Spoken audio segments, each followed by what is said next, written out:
We will do a couple more examples of hypothesis tests, and we will start this video with a hypothesis test for a population proportion. In terms of art of stat, if this is what you use for technology, there is an inference for the population proportion app, which I will be using for my technology. And let's see what the scenario is. June believes that 50% of first-time brides in the United States are younger than their grooms. She performs a hypothesis test to determine if the percentage is the same or different from 50%. So the null hypothesis contains the equality, so the probability, the proportion of the population of first-time brides being younger than their grooms is 50%, whereas the alternative is that the proportion of the population is not equal to 50%. The sample size that June surveys is 100 brides, and 53 of them are younger than their groom. So we have a sample proportion p hat equals to 53 divided by 100, or 0.53. The variable we are trying to investigate is the proportion of first-time brides who are younger than their groom. The distribution of the sample proportion, especially when we have large sizes, sample sizes like 100, is a normal distribution that has a mean of the population proportion, the theoretical mean of proportion, which is 50%, and a standard deviation of the square root, p times q, which is the other 50%, divided by n. N is 100, and this number actually is 0.05.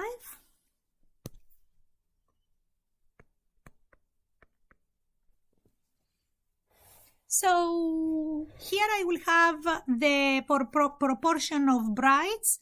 The mean will be 50%, 0.50, and every tick mark, this is a normal distribution, so I'm going to go only 3 to the left and 3 to the right, will be a 5%. So 0.55, 0.60, 0.65 on the right, and 0.45, 0.40, and 0.35 on the left. I also, Art of Stat will sketch this for me. This is a two-tailed test. I want to check just if the proportion is not equal to 50, so I'm going to go to the left and to the right, and I will need the z-score for this p hat of 0.53. I can calculate the z-score by myself, by hand. Remember, the z-score will be the value of the variable you found, which is 0.53, minus the mean, which is 0.50, divided by the standard deviation of your distribution, which is 0.05. So I can do that on my calculator, or I can just do it here in Art of Stat. So for the data, I want to just tell you the number of successes. I had a sample size of 100. I had the number of successes of 53. Label yes for success, I will call it younger. Label for the failure, I will call it older. And I don't need a confidence interval, I'm doing a significance test. It is two-sided, and the null value is 0.50. And score is fine for the type of test. You can also click here to see if you will see the test decision. You want the significance level to be 1. So it actually tells you whether you can reject or fail to reject the null hypothesis. If you want, Art of Stat will give you that option. So I do have an observed proportion with the p hat 0.53. I do have a theoretical mean of 0.05. I end up with a test statistics of 0.60. And that, remember, is the 0.53 minus the 0.50, which is the mean divided by the null standard error of 0.05. And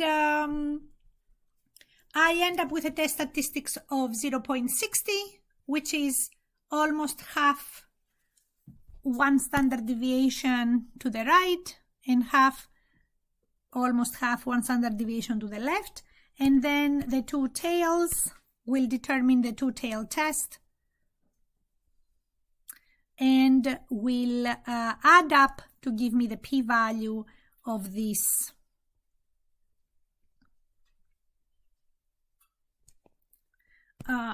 test. So my z is 0.60. Remember, this is a two-tail test, so it is plus or minus, but you don't need that because we always consider the positive value. The p-value per this per the app is 27.43 on the left and 27.43% on the right, a total of 54.85. So 0.5485. So the p-value is actually really large. Really large p-value indicates an outcome that is not unusual to occur based on the theoretical distribution. So as a result, I fail to reject the null hypothesis. The null hypothesis does not seem to be invalid. My conclusion, however, will only describe the alternative hypothesis.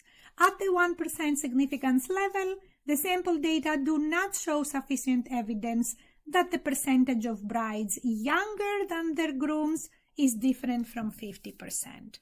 And remember that we are talking about the true population proportion, right?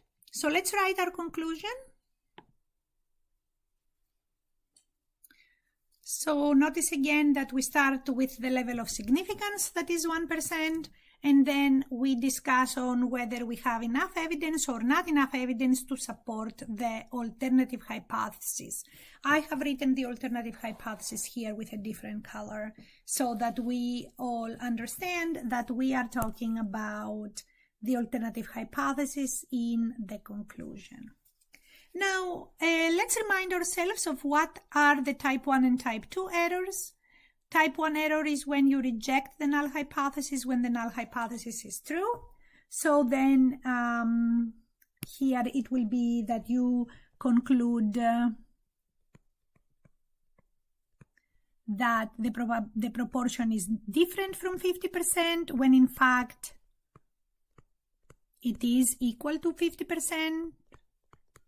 That will be a type 1 error.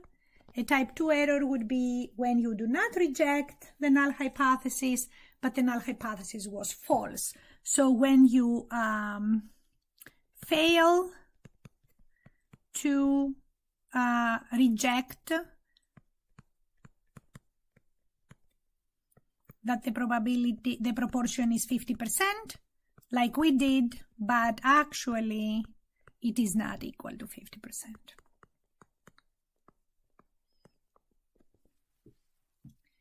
Let's try a second example. In a study of 420,019 cell phone users, 172 of the subjects developed brain cancer. Testa claimed that cell phone users developed brain cancer at a greater rate than a non-cell phone user. The rate of brain cancer for non-cell phone users is 0.0340%. Since this is a critical issue, we will use a very small level of significance. So our alpha here will be 0.005 or 0.5%. And remember, this is again a proportion of people who develop brain cancer. The rate of brain cancer for non-cell phone users equals 0.00034. And The study wants to claim that the cell phone users develop brain cancer at a greater rate. So the alternative hypothesis says that this will be greater than 0.00034. And we have a sample of size 420,019. And we had 172 of those actually develop brain cancer. So the random variable is the probability of cell phone, or the proportion of cell phone users who develop brain cancer.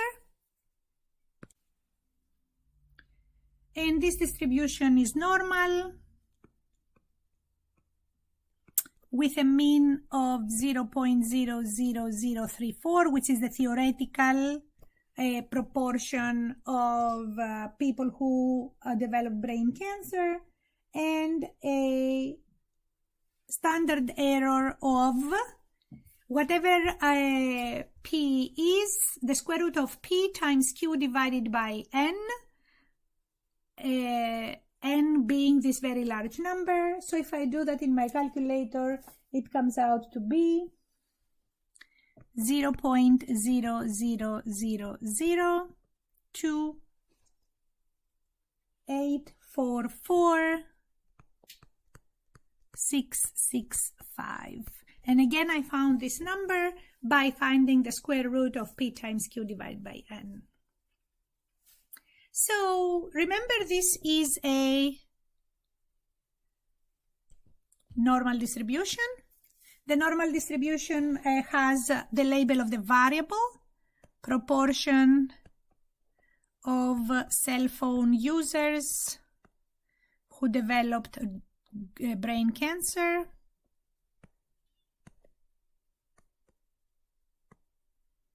and the mean will be the 0.00034, and every tick mark to the right and to the left will be an increment or decrement by the standard error.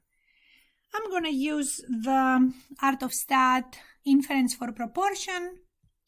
I'm going to, let me reload it so it clears up. I will do number of successes here. The sample size was 420,019. The number of successes was 172. The label for success was cancer, no cancer. I need a significance test. I don't want it to be two-sided. My alternative hypothesis is greater than, and that indicates a shading on the right in the greater values. So that's a right tail test. So I'm going to do a greater than, and the null value for p sub 0 for the population proportion is 0.00034. And I end up with a p hat. I end up with a p hat of observed proportion 0.0004 instead of 0.00034. So I do have a z statistic, which is this value minus the population mean, which is 0.00034, divided by the standard error of this value, 0.000028.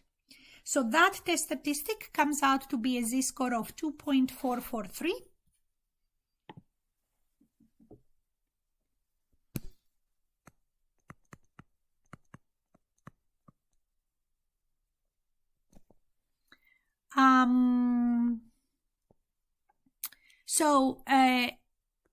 This is a standard error. This is another two standard errors. Remember what the values might be, right? +3 standard errors, and here is -1 standard error, -2 standard errors, and -3 standard errors, so make sure you have the correct values here. But this z-score is approximately 2.5 standard deviations away. So it's approximately here. That is where your 0.0004 resides, and your p-value is this area here to the right. And this p-value is equal to 0.0073. 0.0073. Now your alpha is 0.005 and your p-value of 0.0073 is actually greater than 0.005. And therefore that means that you fail to reject the null hypothesis.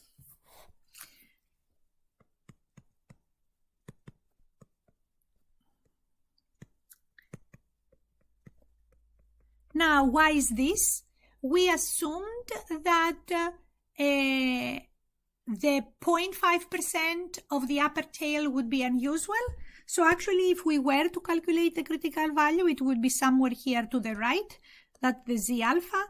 The Z alpha will have an area of 0.5% to the right. However, your p-value was 0.73%, and that means that you were not in the critical area. So what is your conclusion at the 0.5% level of significance? We do not have sufficient evidence to conclude that cell phone users develop cancer at greater rates than non-users.